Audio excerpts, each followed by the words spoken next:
Lula da Silva was actually calling for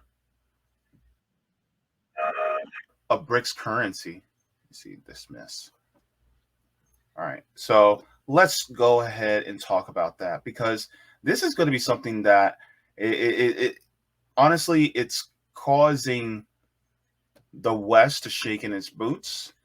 And honestly, when it comes to Western hegemony, especially with the United States, I really don't care. Well, I care, but I'm actually on the side where I'm actually okay with them shaking in their boots because the United States needs to stop its global domination because it's really ruining the world. But anyways, let's see what President Lula da Silva says.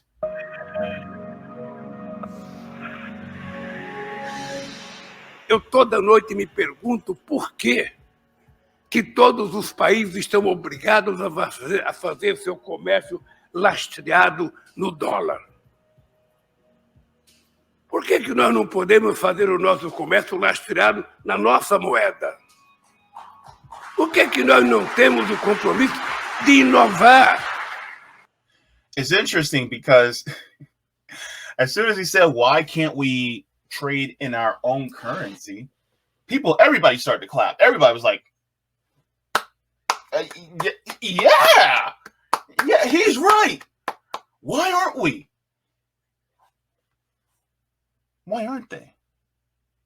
We'll get into that in a second, why they aren't, because there's some history behind it. We're going to get into that. But that is a great question that Lula da Silva is asking. Let's continue.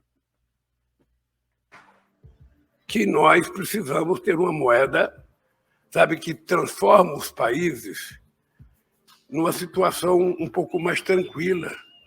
Porque hoje, um país precisa correr atrás de dólar para poder exportar. Quando ele poderia exportar a sua própria moeda, e os bancos centrais certamente poderiam cuidar disso, e, portanto...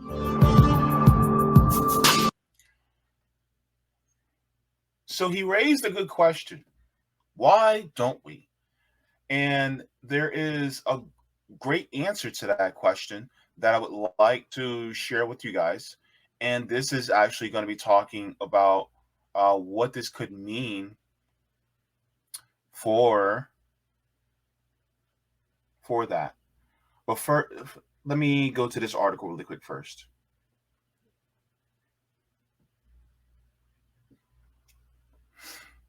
Let me enlarge. Oh, let me enlarge. Okay.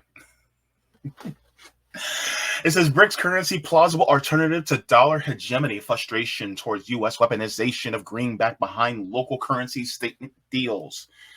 All right. So, it says efforts by countries to replace the U.S. dollar in international trade will reach a new high when BRICS nations discuss the feasibility of introducing a common currency at a summit in South Africa later this year. Chinese experts said on Sunday, noting that the move could be a fresh blow against the dollar's hegemony. The BRICS group of nations, that's Brazil, Russia, India, China, and South Africa, will discuss the issue, which is likely to be on the agenda of a meeting of the nations' heads of state in Johannesburg in August 22nd. Bloomberg report recently, citing the foreign minister of South Africa. So the BRICS group of nations, Brazil, Russia, India, China, South Africa, accounts for 1/3 of global economic output. And their combined output is larger than the group of 7 economies by some measure. I think they're referring to the G7.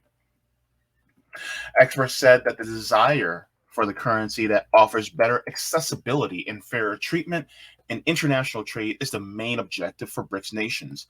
They pointed out that the US dollar, used as a tool for the US to exercise international hegemony, has caused a great uncertainty for the recovery of the world economy.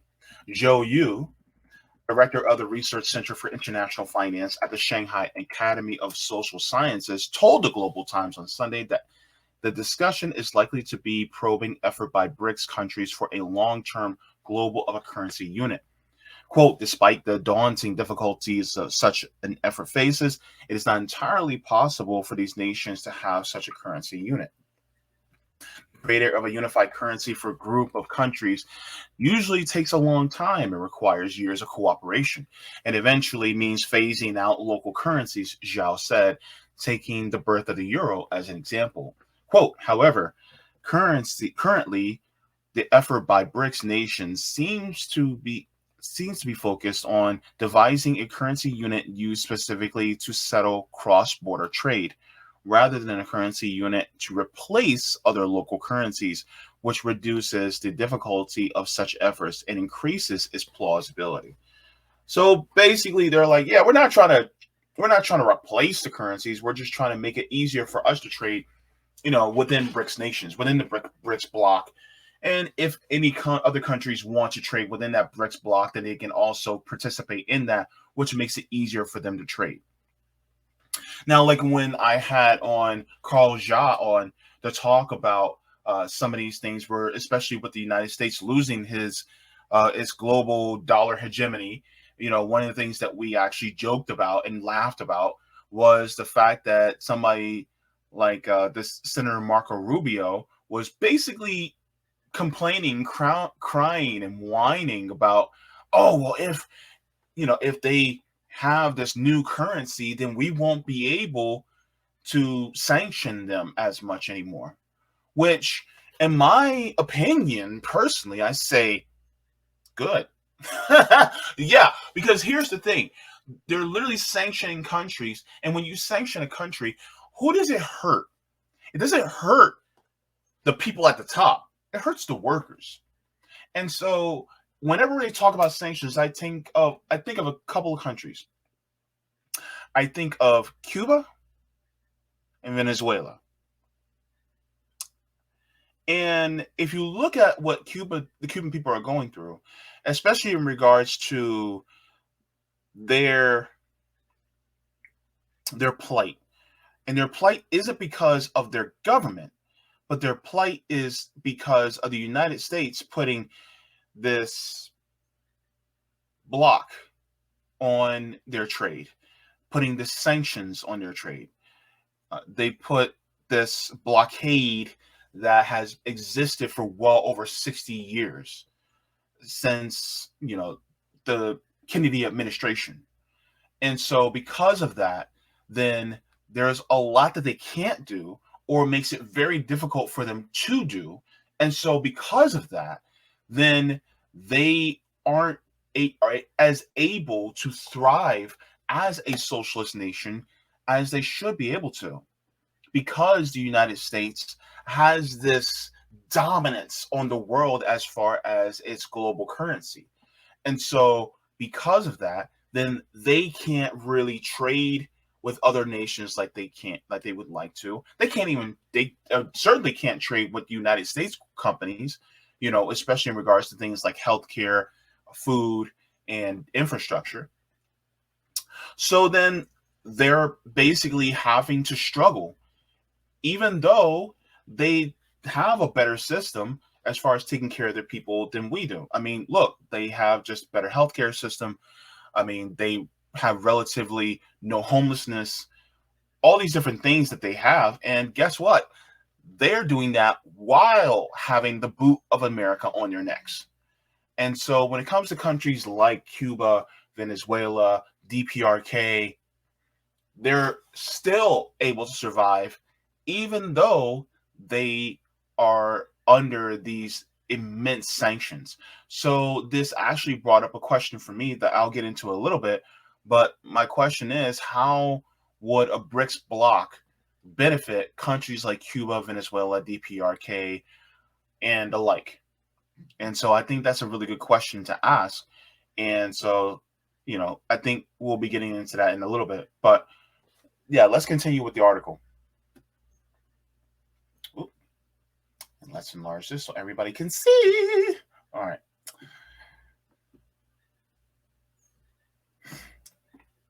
It says the call from South Africa came amid its long list of calls and moves from BRICS countries to other emerging economies to shake off their reliance on the dollar.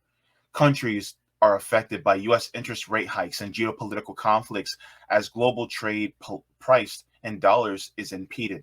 The freezing of Russian assets by the US and EU has also prompted countries to work on alternatives to treating the dollar as a reserve currency. Roughly 80% of global trade is currently settled in US dollars, according to media reports. During the trip to Spain in late April, Brazilian President Lula da Silva said that in a report that he supported creating a currency from trading amongst BRICS countries, which we just saw earlier. Earlier in Shanghai, Lula questioned why countries should be tied to the dollar for trade, according to Reuters. Gao Lingwen, an expert in the Chinese Academy of Social Sciences in Beijing, told the Global Times on Sunday that the irresponsible monetary policy of the U.S. has in recent years made the dollar full of risks. And, quote, as an economy as large as China may be able to fend off some risk for its strong economic capacity, while some smaller countries may experience financial or debt crises. Zhao said local currency settlement, which has been growing rapidly in recent months, is now a concrete and major progress by BRICS countries to reduce the dollar dominance in trade settlement. So I'm not going to read the entire article, but this just gives you a synopsis of basically how this is going to really it's on the docket. It's coming down the pike, and this is why the United States is freaking out, because if you don't have that dollar hegemony, then you cannot determine what the world does by your own will. You cannot force the world to do what you want it to do anymore. And so this, in a sense, is bad for the United States, but it's great for the world. And it's great because it's not one single country that's saying, oh, now we're going to be the dominant ones. It is a block of countries with more on the way that are saying, you know what? We're not going to be under your tyranny any longer. And so because they're not going to be under that tyranny any longer, it's more of a democratization of the world, instead of it being a unipolar world, it's not a multipolar world. So the world is saying, we're going to do this stuff more democratically than what the United States has. Because it's basically like the United States saying, I'm in charge because I'm the one that's controlling all this. And the world's like, but why are you in charge? Simply because, you have the backing of the dollar. And so now the rest of the world's like, you know what? You have been abusing us, using us and abusing us for so long. We're done with you. We're banding together. The United States is literally, the United States is literally that boss that is abusing the workers, and the rest of the countries are basically like, you know what? We're going on strike. How you like them apples? And so that's what's basically, from what I observe, is going on right now. And I think it's really important for us to keep in mind why this is so important, because this also has it's going to have deep effects on us personally as United States citizens. And I'll be getting into that in a second. But what does this, how is this really going to affect us? So I'm going to go to a video really quick, and I want you guys to see this. Let me share the screen. Let's see. Where is it? Where are you at? All right. Let's pause there. All right. And share. All right. So this is out of Breakthrough News. They do some great reporting. If you guys do not follow Breakthrough News, then go ahead and give them a follow. I think one of their reporters is Rania Khalek. She does great reporting as well. So let's go.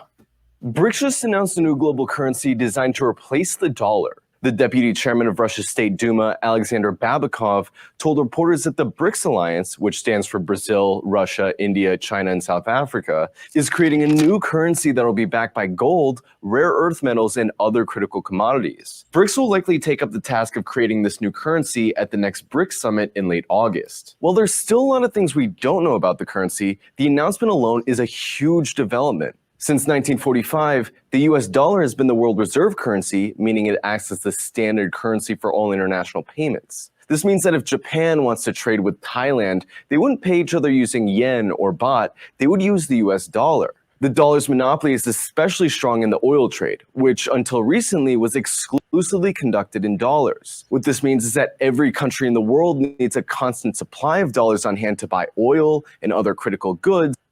And to acquire those dollars, they have to manufacture real goods and sell them to the US or some other country that acquired dollars from the US. So this is why the US dollar is so powerful, well, at least since 1945. And so when you have this dominance, and so they literally have to trade these goods in. And I'll be playing a video by Dr. Richard Wolff about this as well. They have to trade in dollars in order to get the goods, even including but not limited to oil. And as we know, oil is what moves the world. Oil is what moves economies. Without oil,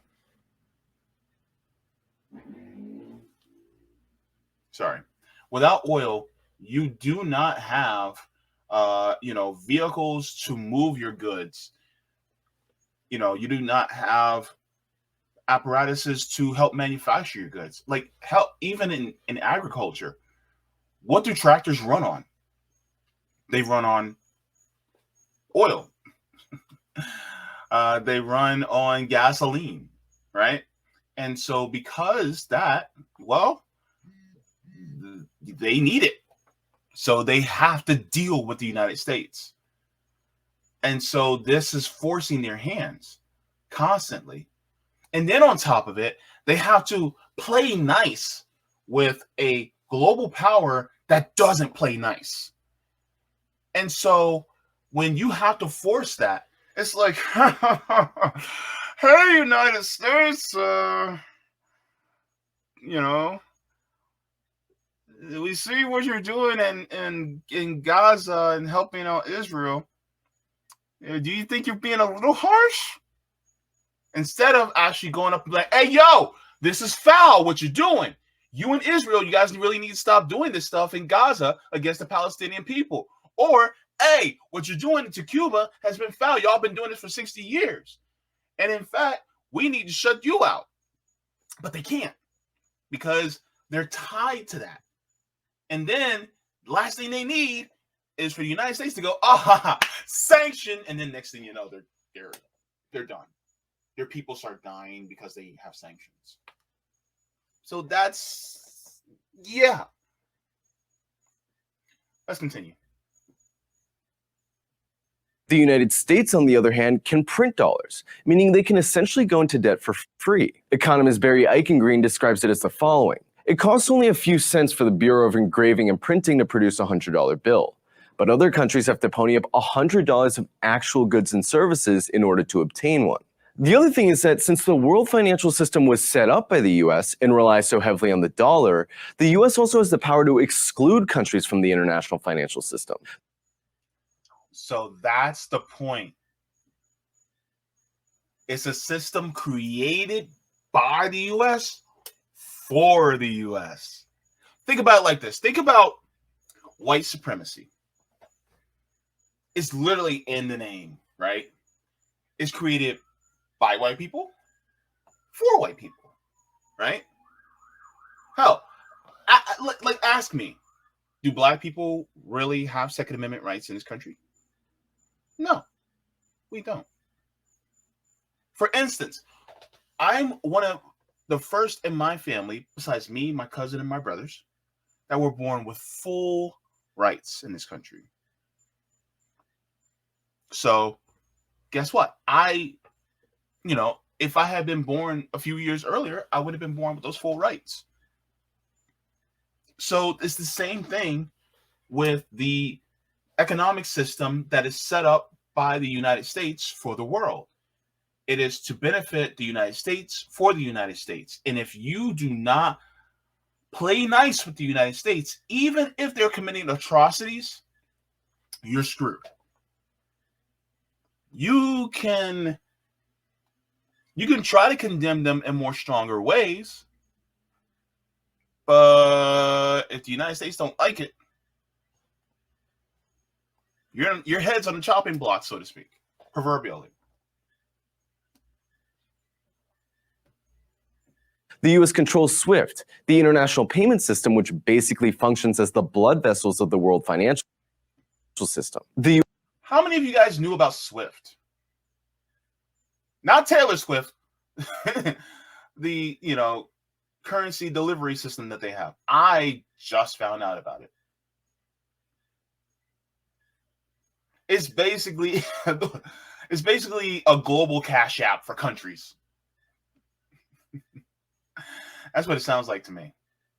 But yeah, let's continue.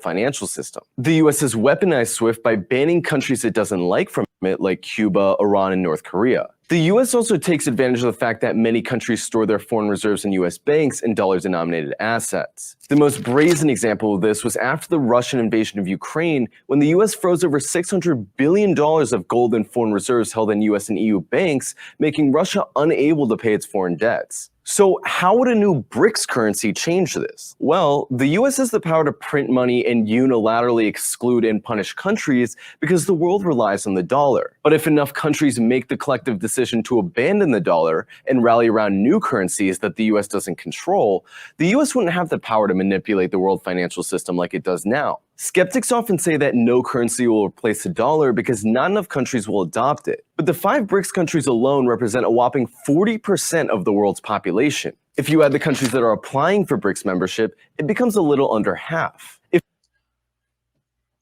Let me give you guys an analogy. Say there are 10 of us, and we're all roommates. But I'm the one that knows how to cook, and I cook all the food in the house. Right? So I cook all the food in the house. Nobody else knows how to cook. And nobody else can eat if I don't cook. Right? So then, because some of you as roommates say or do things that I don't like, I can withhold food from you. Now, see where I'm going? 4 of you out of the 10 decide to learn how to cook. You learn how to cook and you bring in your own food. And then guess what? You guys don't have to do anything I say anymore because now you guys also have food. And guess what? The other 5, besides me, the other 5 people are now looking and going, oh, wait. You mean to tell me I can get food from them instead of from that one guy? And I'll be able to eat? And if he does something I don't like, I can say what I need to say? Oh. See? See how that is? See, we're all roommates on this planet, right? And so why should the United States have that much power? Why should one country that's only 5% of the world's population, only 5% of the world's population, dictate to what the other 95% do? This is just like the capitalist system. This is the capitalist system, where a small, tiny percentage of people command the wealth of the majority of the world. Why should one tiny country, 5% of the world's population, the government of that population, dictate to the rest of 95% of the world of how they should operate? Is that fair? Is that democratic? I'll let y'all answer that question. Let's continue. If all these countries started demanding BRICS currency in trade instead of the dollar, the rest of the world would likely have to lessen their foreign reserve holdings of US dollars and increase their holdings of the new BRICS currency. Other countries will also probably find the BRICS currency more appealing because it's not controlled by a single country, unlike the dollar. For centuries, the imperialist countries used their military and financial supremacy to siphon off resources and labor out of the rest of the world. Now those countries are banding together and starting their own currency, backed by that same wealth of resources, which will dramatically reduce the value and relevance of Western fiat currencies. Well, some are... Now are you guys figuring out why the United States wants to go after Russia and China? Are you figuring out why? Makes sense now, doesn't it? Why they're like, oh, well, this proxy war in Ukraine, this is why. Or the proxy war that they're trying to conduct in places like Taiwan, this is why. Because they do not want the big kids in the room that are actually siding with the little kids who are being bullied to say they don't want that protection. Because let's say you have, a smaller country, let's say like Philippines or Vietnam or Cuba, or let's say African countries like Burkina Faso or Chad or Nigeria or whatever countries that are not as powerful, right? You have these other big kids that are now teaming up with you to protect you from the bully. So what is the bully thing? Oh, I got to take out those big kids so that these other little kids will fall in line and do what I say. But the big kids in the room, Russia and China, are like, you know what? Nah, bro. Nah. We're not going to let you do this. Don't try us. We're literally 41% of the world. Don't try it. And the United States keeps trying it.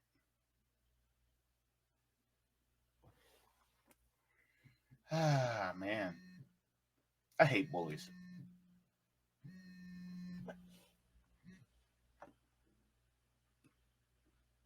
Fiat currencies. While some are going to continue to insist that de-dollarization will never happen, many would argue that it's the current hegemonic position of the dollar that won't last, and that a new financial system that reflects the new multipolar world was always bound to emerge. Thank you so much for watching, everyone. So it's going to happen. Like, I really do think it's going to happen. And one of the things that I wanted to touch on is, what does this mean for us? I really do think it's going to happen. And one of the things that I wanted to touch on is, what does this mean? Sorry, it's playing on my phone. What in the world? Anyway, I sound funny. Jeez Louise. But let's ask somebody who would be able to tell us, what does this mean for us? All right, now. This is Richard Wolff from Democracy at Work, responding to another Ask Prof. Wolff question from our Patreon community. And this one comes from David. And again, I've chosen it from the questions you've been sending because a number of you have asked similar questions. It's about the dollar, the US dollar. And it's about whether the dollar is losing its primacy in the world. And more importantly, if it is, because it is, what are the implications? What does it mean for the United States? Will there be a collapse? What are the other consequences? Very important question. So let me begin by assuring you that, yes, the dollar is losing its primacy. There really is no question about this. The disagreement is how fast this process is going and will go. So it's not about if, it's about when. When will it happen?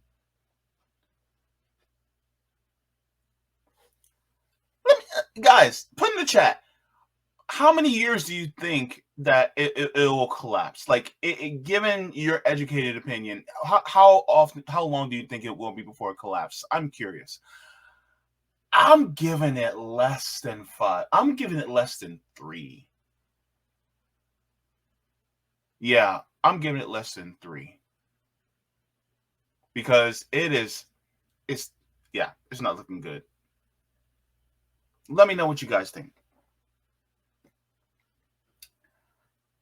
Let me see. About whether it will happen, except for a few, mostly on the right wing of political thinking, but even the most steadfast supporters of capitalism and supporters of the United States are able to see that the dollar is literally losing its global position. And what was that global position?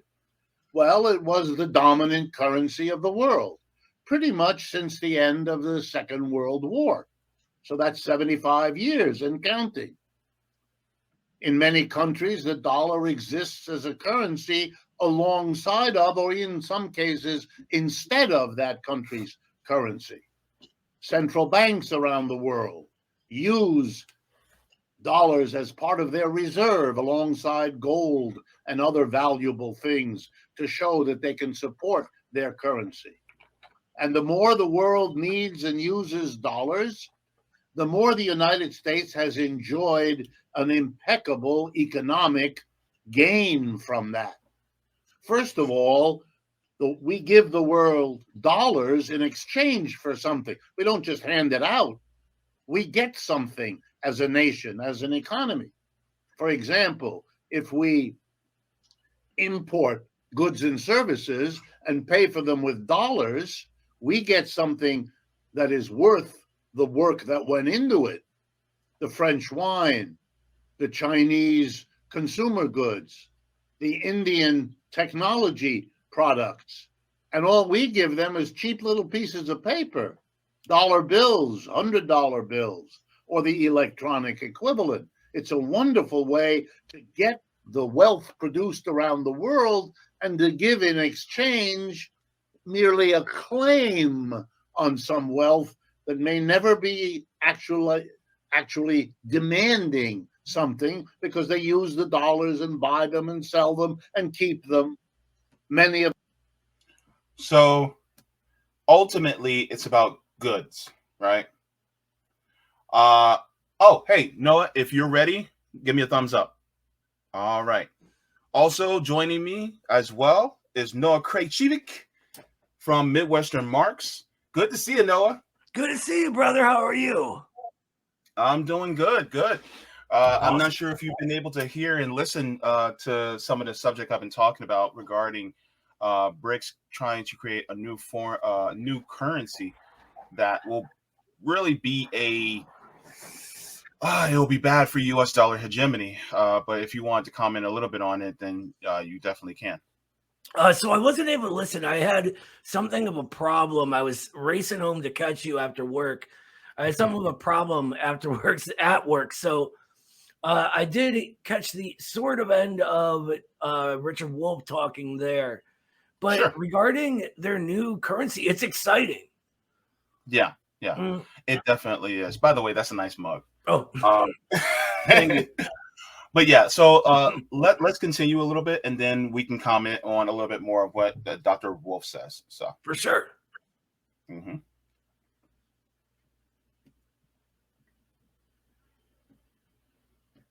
use the dollars and buy them and sell them and keep them. Many of the people around the world use the dollars that they accept in exchange for the goods and services they produce to lend those dollars back to the United States government, thereby funding our wars and many of our ongoing governmental activities. And why? Wouldn't it be nice if the United States, the main blood artery that helps fund their wars is actually collapsed. This is one of the main reasons they're sort of freaking out right now, right? Is because that the supremacy of the dollar is everything. If they can force people to not even take loans in dollars, but give loans in dollars, it gives them control over the whole thing, and like it sort of gives our ruling class something of a free lunch, right? No matter what they do, they win. And we have anti-imperialism forced to fund our military-industrial complex. And so them doing this new currency is a brilliant idea, especially right now, since they're just now getting strong enough to do it, you know? Yeah, so I think this is going to be exciting because, especially for those of us who are anti-war and anti-imperialist, because we really like, I don't know if this is going to sound bad, but it's like, it's kind of worth the pain if it means that people will not suffer because of the war profiteering that the military industrial complex does in our nation. You know, I know we're going to hurt from it. Well, yes and no. So we're already hurting, right? That's the way I see it. It's sort of they're always going to find a way to try to push the negative effects onto the working class, no matter what it is. With this, we're going to continue seeing high inflation, right? That's not going to stop, and that wasn't going to stop until the war is over anyway. But at the same time, what it does is it gives us a reason to fight. It gives us a direct, concrete thing to fight against and organize around. And so right now, more than ever in our history, maybe, is the time to organize, right? To like whatever you're doing, join something, you know? Yeah, definitely. So let's continue with what Professor Wolf says. So why is that important? Because that allows the government not to tax Americans, but instead to borrow the money from all those who have dollars and are willing to lend it. So the benefits to the United States have been enormous. As the dollar loses its primacy, as more and more people around the world stop using the dollar, reduce using the dollar, all those advantages and many more I don't have the time to go into are being lost. And the impact on the American economy will be large and cumulative over time.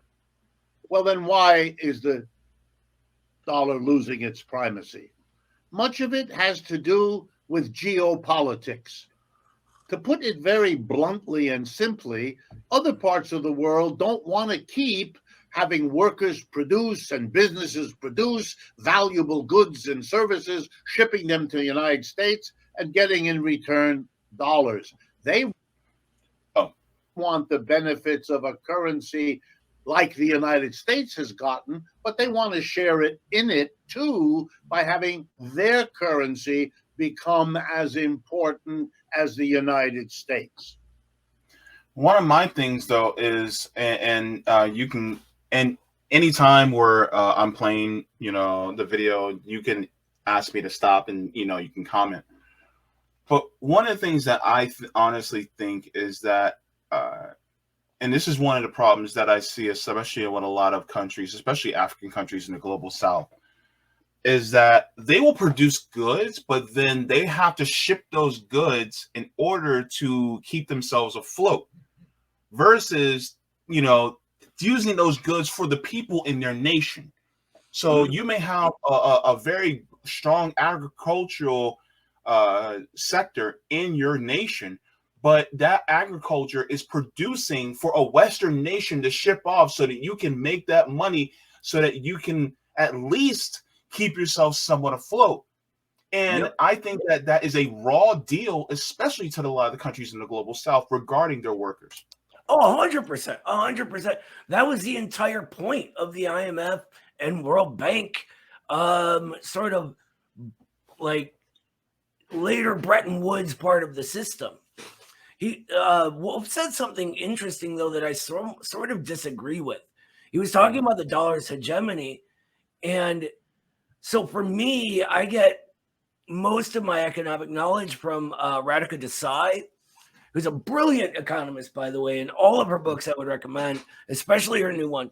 And what she explains and what Michael Hudson on her new show explains with her is that the dollar was never strong. The dollar system and the so-called Bretton Woods system was never a strong system. It was riddled with contradictions, especially as financialization continues on. So in 2008, we sort of turned this corner where the primary mode of capital accumulation in the U.S. is no longer commodity production and sales, right? It is instead, because the rate of profit has fallen so low, it is instead financial speculation, right? And so what they're sort of forced to do is continually teeter back and forth between financial stability for all this speculation and securities and blah, blah, blah, and currency stability. So they get the financial stability and they start getting inflations. They get the inflations and cut down on the interest rates, and they start getting the financial instability. And it's a complete back and forth. And the entire time, it's all of this wealth sucked up from everywhere else every time there's a crash, and you get millions of people thrown out of their homes. You get what I call reproletarianization, which is this new phenomenon I'm trying to describe. It's a mess, and we're getting to a point with it where it's completely impossible to go on in the old way, which is the objective conditions for revolution. Mm-hmm. Thank you very much for that. So let's continue. Yeah, sorry, I ramble. Just cut me off when I start rambling. No, it's all good. It's all good. It's a wealth of information. That's what I appreciate. Important as the United States. Chief among them, the Europeans with the euro, the Chinese with the yuan, and so on. And they have been acting to realize that objective. The most important steps, BRICS, a global alliance, Brazil, Russia, India, China, and South Africa, with at least another 6 to 10 nations applying now to join BRICS. They want to develop a non-dollar based trade among them. And these are nearly half the population of this planet. They are talking about trading in either the Chinese currency, because that's the most powerful economy among them, or in some organized currency that they set up for this purpose. So that's basically what President Lula da Silva of Brazil was talking about. Mm-hmm. Why in the world do we have to trade in dollars when we could just have a currency amongst BRICS nations and have a BRICS currency where we don't have to depend on the dollar? Right. And so I was talking also with Carl Jha a couple of weeks ago that we were laughing about how somebody like Marco Rubio was crying that they won't be able to, issue sanctions to other countries if the de-dollarization, happens. And so we were laughing about it. And so we were just like, yeah, duh, because I am sick and tired of seeing Venezuela, DPRK, and Cuba, and as well as other nations. I think, oh my goodness, what's the name of the country? Somalia. I think they're also under U.S. sanctions too. There's so many. If you look at the list, it's super long of countries under sanction, and that's not even like, even if you exclude the big ones like Cuba and Russia and China, like it's a mile long. So much for that free market Rubio talks about, huh? or we're going to get into that in a little bit too. But that's my thing. And, because the thing is that sanctions only hurt the people. Mm-hmm. So, and they end up hurting us too, by the way. Yeah. Because the material interests of working class people, and this is what I think a lot of folks, this info gets hidden from people, the way this works. The material interests of us here and the working class people in Cuba and China and everywhere else align, right? They are in complete, there are some contradictions we could talk about, but regarding big things like this, it's full alignment. What would be better for us is a flow of trade between Cuba and us. Imagine if Cuba hadn't been prevented from getting the materials to make vaccines. Oh, whoa. Right? And at the same time, imagine if we had access to some of their better vaccines. It's a win-win for working people, but a lose for the monopolists. Got it. Yeah, and I mean, just think about, even like that indirect benefits. Like, for instance, I'm in Florida, right? I'm in Central Florida. So if I was able to jump on a plane and go to Cuba just to visit, then my money would go to the local businesses, and then that would prop up those local businesses, and then it would funnel in and have a domino effect to their healthcare system, to their infrastructure, to many other different systems that are within their government that would actually help them. Because then if I'm spending my money, that's also, they may, charge me tax on, different sales goods, which also goes into their government and increases their monetary system. So it would just help them out so very much. Right. And it's like, what people don't get is that, what you just said about sanctions. I'm sorry, I have a bad memory. Things fall out of my brain sometimes. But sanctions, the only people they benefit are the monopoly cartels, right? And just as another example, Russia makes most of the world's fertilizers. With the sanctions Russia is under, this allows the monopolies left trading these fertilizers to increase the cost because they don't have that competition anymore, which means it makes it cost more for us because they're not biting into their profits. No, sir. It's just wild that they act as if sanctions are this like soft way of not punishing a country that our ruling class doesn't like, but they genuinely hurt people, especially in the country they're in. The people of Cuba have suffered like no other in history. Maybe the people of Korea. Yeah. Let's continue, because he hits on some really good points past this point. That's the most tangible change. Here's another one. Literally a few days ago, the Chinese brokered an agreement between Iran and Saudi Arabia, overcoming the hostility and the wars between them, direct and indirect, overcoming much of the split between Shiite and Sunni Islam. They're opening embassies in each other's countries, the Iranians and the Saudis.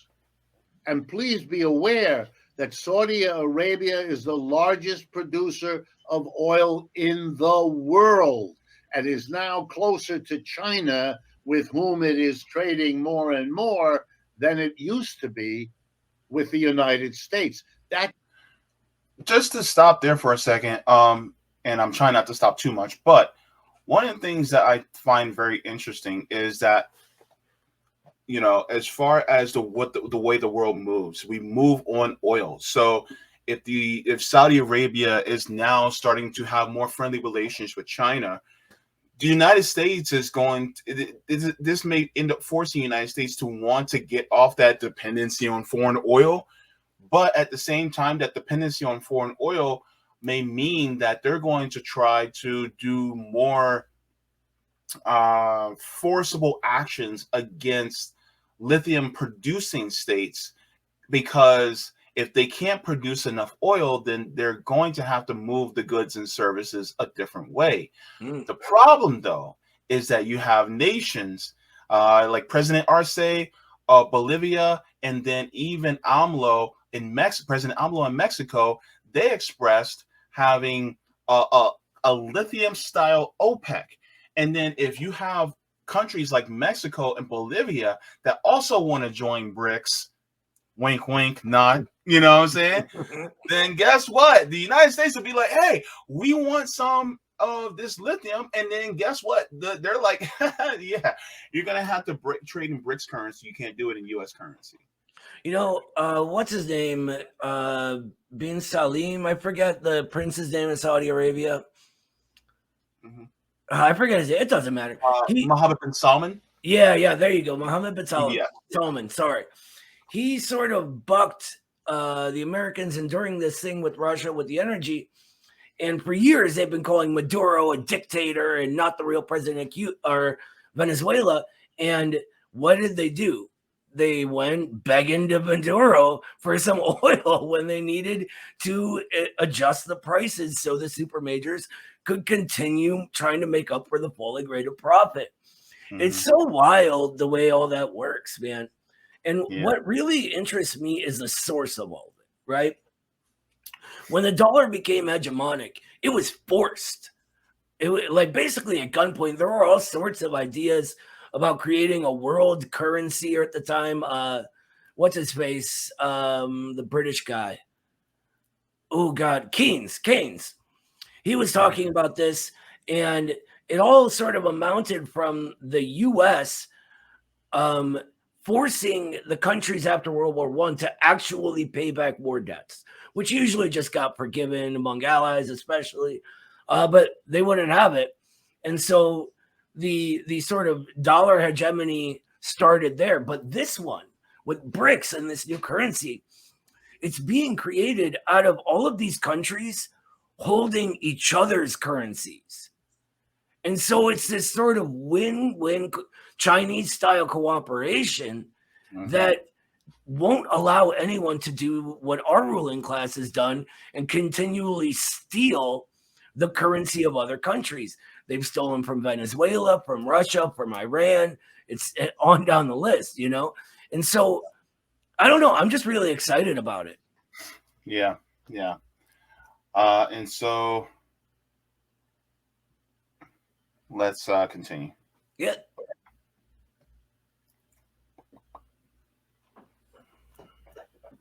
That shift is crucial. Trade in oil used to be done in dollars, requiring everyone to keep and hold dollars.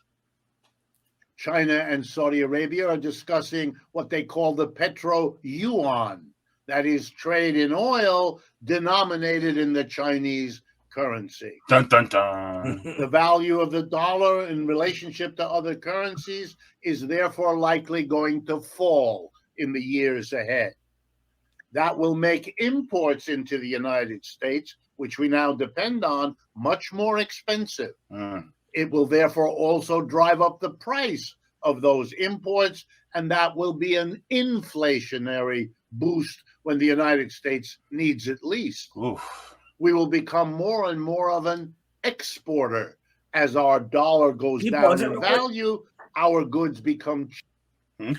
And this is key to what I believe the working class and the reproletariat should be fighting for in our era, is bringing industrial production back, right? The actual productive economy rather than financialized asset sort of value manipulation. I think that's key to everything.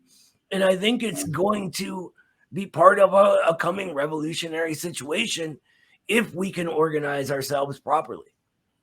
Yeah, that's a really good point. Actually, I have nothing to add because really you said everything that I was thinking too. All right. Goes down in value, our goods become cheaper for people buying the devalued dollar. It will shift our economy around. Those shifts are always difficult, They may, if they're not properly prepared for, not properly managed, produce a crisis. And it could be as serious as the crisis that threatens from the collapse of the American banking system in recent weeks. So, yeah, it is a dangerous, or it could be, but it is more a long-term readjustment of the world that Americans having a hard time getting their heads around. We are not the dominant player in the world today as we were for most of the last century. That is over. And more important than anything is to come to terms with that reality, because it is becoming truer and truer with each passing week. I'm telling you, man, it is like, and like I was saying, I asked the question to everybody in the chat. I was like, how long do you think before, because it's not a question of if it happens, it's a question of when. And I said, I think it'll happen within the next 5 years. What are your thoughts? I don't know, 5 years maybe, but it's like Lennon said, right? There are weeks that take that. Wait, what is it? Decades that happen in weeks, and weeks that take decades, right? The when things begin happening, they will begin happening very quickly, and I think the left isn't ready, not even remotely close. We're disorganized. We bicker amongst ourselves. We are very childish, very surface level thinking. And, I'm including myself among the left here, right? Like, we have to do better. And we have to begin taking things seriously and recognize that we are a serious force for change in the world, even if the ruling class doesn't want us to think that. We need to be professionals, right? There's a concept Lenin developed called the professional revolutionary. And that's exactly what we need to be. If we can organize, the masses are ready. The working people need a way out. And it looks as if the ruling class can't keep going this way either.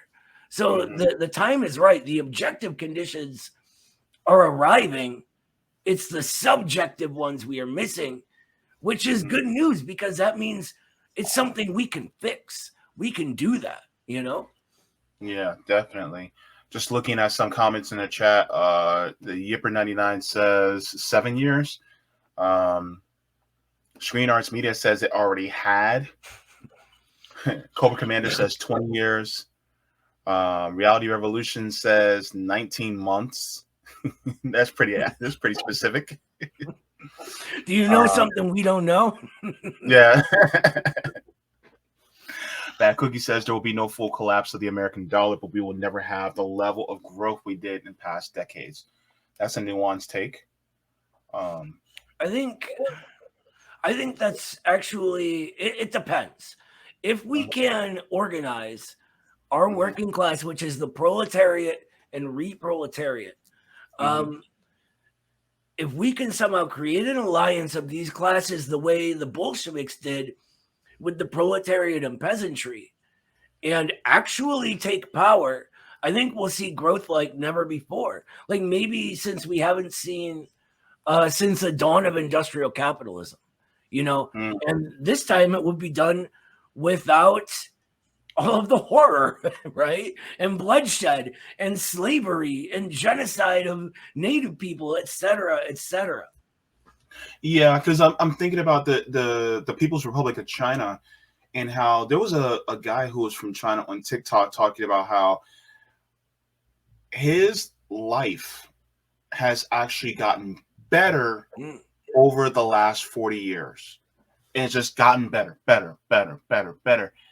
Versus, if you notice, for us, we're always complaining about how worse has gotten over the years. And I attribute that to the collapse of capitalism, because it's really going through an inevitable shift. And it's like I was talking to a friend. I said, we reached a crossroads. We're a fork in the road. And it's going to be one of the two possibilities. we're either going to go into fascism, which I say we're pretty much, almost there. Hello, I live in Florida. And so you have that, but then you also have the fork in the road that goes to socialism, because capitalism, it's like a hair that's split. There's no third way. There's no third way where capitalism will go, oh, but we can just shift this and do that. No, because we depend on capitalism to be what it is. It is it's like the Ouroboros. It's like the snake eating its own tail. At the end of the day, as it keeps going, it will eventually just expire itself. Mm-hmm. Well, it's sort of Engels in which one was it? I think Origin of the Family, Private Property in the State. He explains the arising of the state, right? Mm-hmm. And it's based on the irreconcilable antagonism between the classes, right? So that means it's inherent and built into the system. There's no way around it. So what you're saying is sort of just a different version of the Marxist view of things, right? This contradiction that our society exists as is, over the course of our entire history, overcoming itself. And this overcoming is driven by the class struggle. And there are, wins and losses, but in the US specifically, it's often taken the form of the Black freedom struggle, right? The suffragettes were huge back in the day. The early union movement was huge. And so all of this is sort of included, and that gets us to where we are today. But that contradiction still exists. There is always going to come a point where it can't keep going in the old way. Mm-hmm. Yeah. There was an interesting, and I'm going to move on quickly from this subject to get to the next one, because I want to make sure I get your opinions on the next story. But this was an interesting article that I found. This was actually out of the Money Cloud. It says, what does BRICS new currency reserve mean for you? And let me see if I can enlarge this just a little bit. Okay. It says, what does the currency mean for you? Emerging powerhouses, Brazil, Russia, India, China, and South Africa, otherwise known as BRICS, form an increasingly influential economic bloc. Reforming global finance is high on their agenda. In April, Russia was the first country to ratify an agreement set up a $100 million foreign currency reserve pool. This pool, known as the Contingent Reserves Arrangement, is essentially a store of foreign currency any of the BRICS countries can dip into if they need to. And it goes in and talks about that. But I want to go into this. But what will this mean for me? Real quick. Okay, go ahead.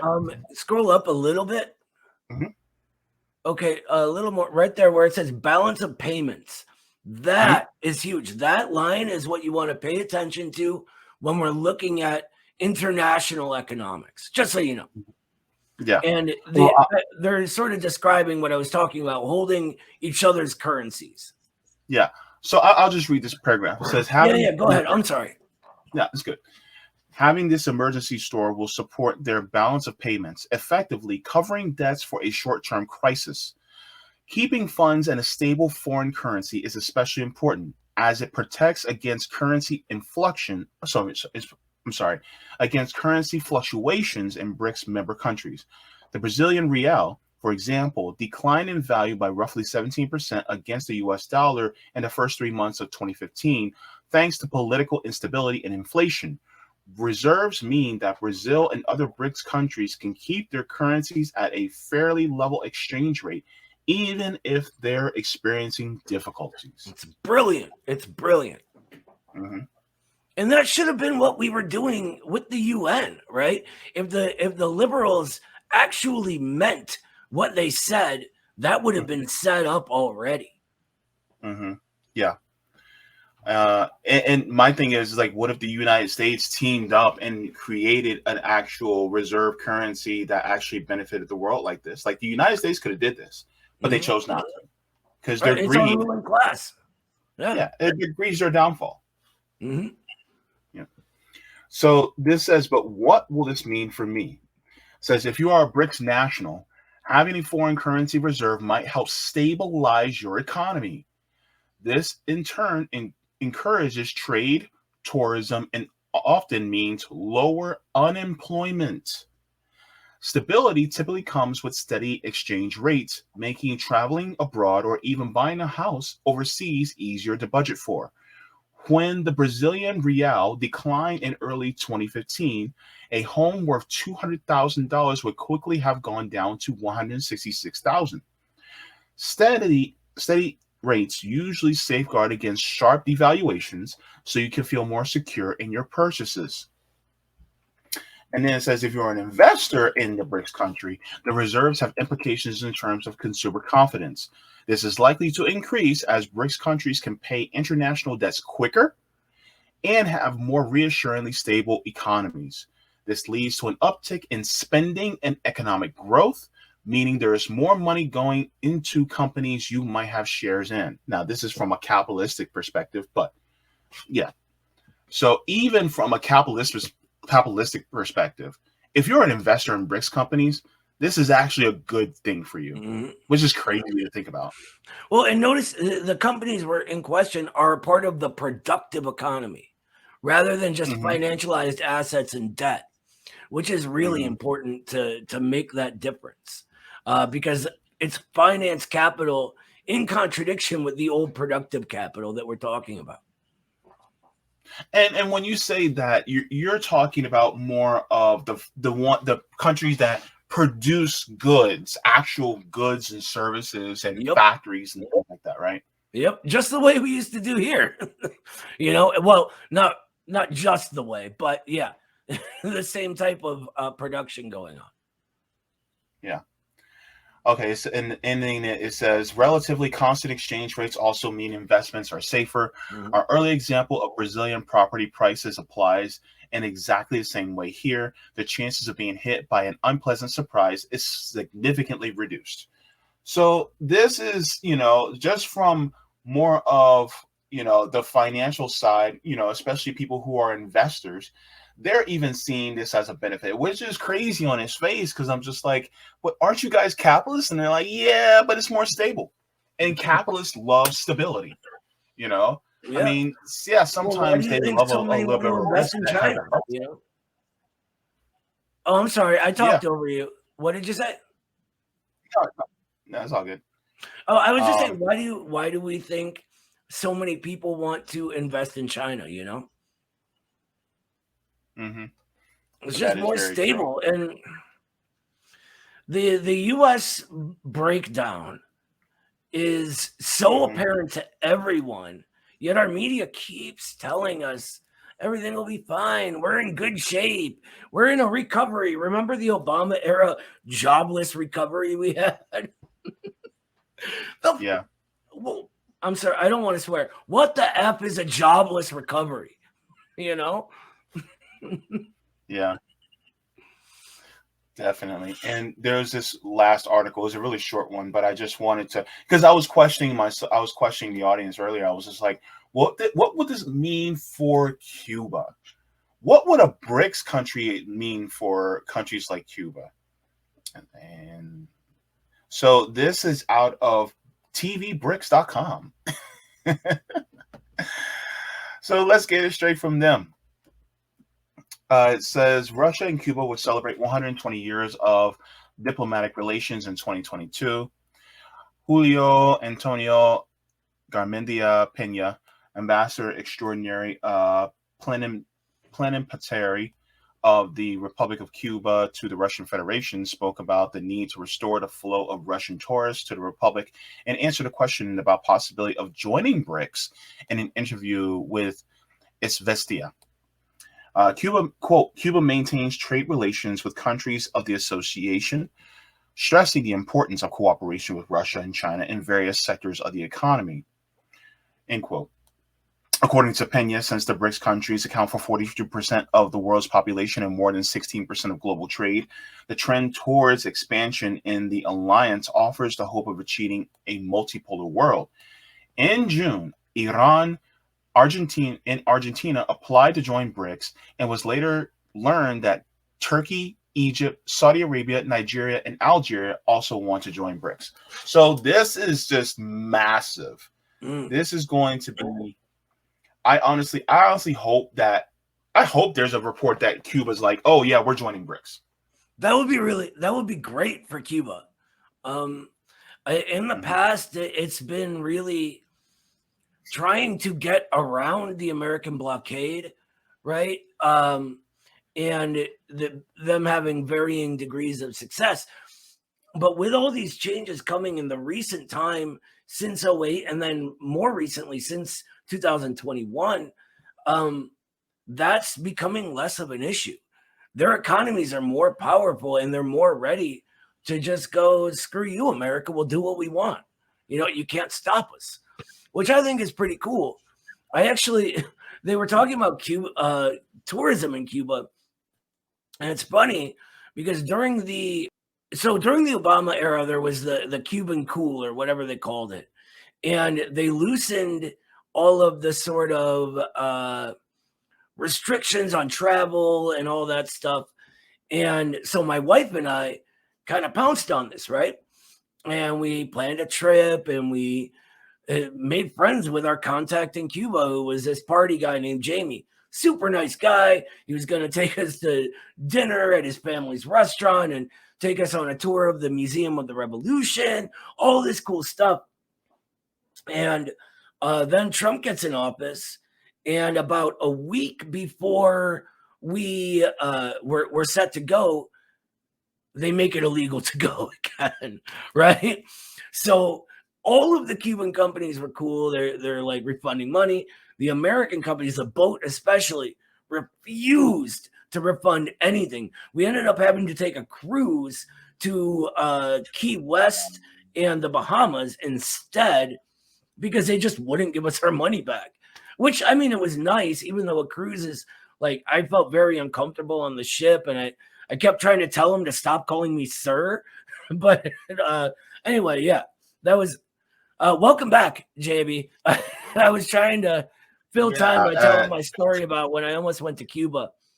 I recently actually almost went again. They invited someone to represent Midwestern Marks in this sort of international brigades thing. Unfortunately, it was a youth organization, and I'm way too old for that. So I ended up not able to go. Gotcha. This is actually a really good comment here. It said, this is from Curie Adams, says BRICS should include Cuba just to support the thousands of doctors they send around the world. I agree, actually. The Cuban doctors are legendary, Oh, hey, a little helper just showed up. Oh, no, he went away. Never mind. Where are you going? Come here. You want to say hi to Jay? Say hi. Hello. Sorry. I mean, they're legendary. There's, our country ships, war and devastation, whereas Cuba ships doctors. There's no comparison,